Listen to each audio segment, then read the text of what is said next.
Welcome. It's Lokanath here. We are reading today from Chaitanya Charitamrita, translation and purport by Srila Prabhupada in the picture behind me. And today we are reading from Madhya Lila, chapter 22, text 107. Nitya Siddha Krishna Prema Satya Kabunai Shravanadi Shuddha Chitte Karaye Udai Nitya Siddha Krishna Prema Satya Kabunai Shravanadi Shuddha Chitte Karaye Udai Nitya Siddha Krishna Prema Satya Kabunaya Shravanadi Shuddha Chitte Karaye Udaya. Pure love for Krishna is eternally established in the heart of the living entities. It is not something to be gained from another source. When the heart is purified by hearing and chanting, this love naturally awakens. Isn't that beautiful? Pure love for God, Krishna. Krishna means the all-attractive person, describing God in that way. A very beautiful name of God. Pure love for God, for Krishna, is eternally established in the hearts of the living entities, in our hearts. We are already lovers of God. It is eternally established. It's eternally there. Just like sugar is sweet,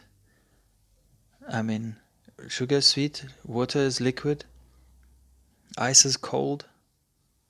It is our constitutional position as souls to be lovers of God. It is not something to be gained from another source.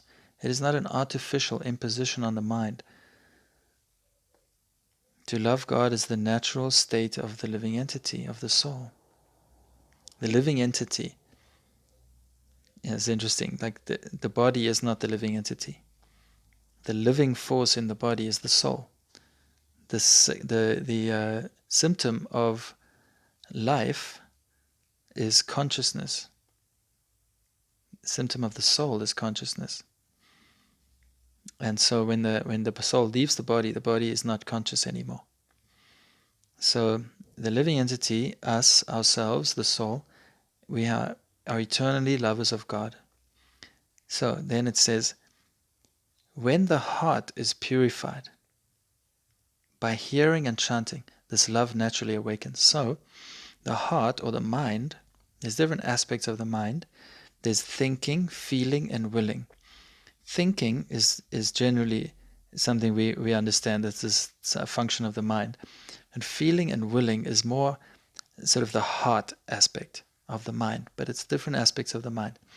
So when the heart or the mind is purified by hearing and chanting, this love naturally awakens. So what do we need to chant? The names of God. When we associate with God through His name, then our minds become purified. Just like a mirror, a dusty mirror, does not give a true reflection. It's dusty. You can't see yourself properly.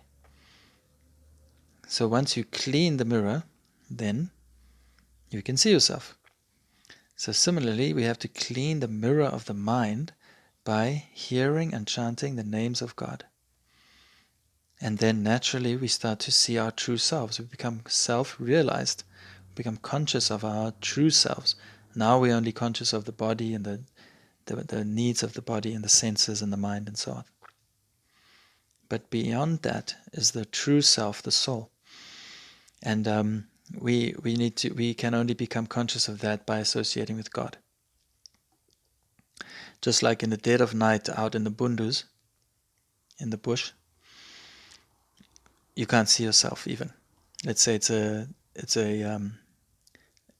night where the moon isn't out, You wouldn't be able to see your hand in front of your face if you're really out there in the bush.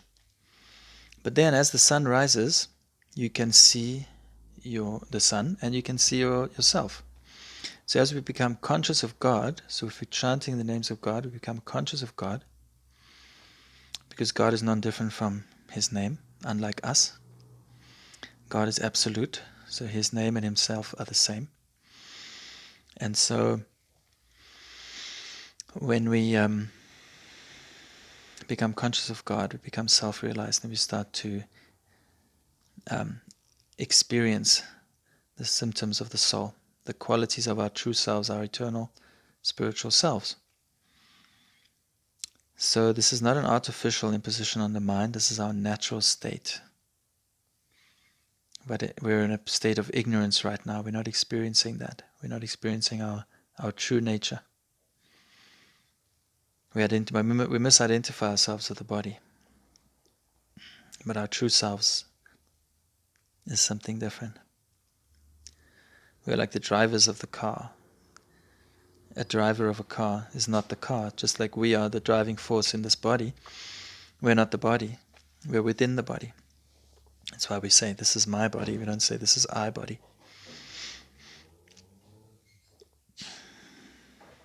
Pure love for Krishna is eternally established in the hearts of the living entities, and it is not something to be gained from another source. When the heart is purified by hearing and chanting, this love naturally awakens.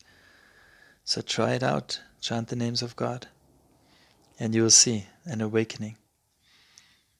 If you found this video beneficial and interesting, please share it and subscribe to the channel. Thank you. Take care. Hare Krishna.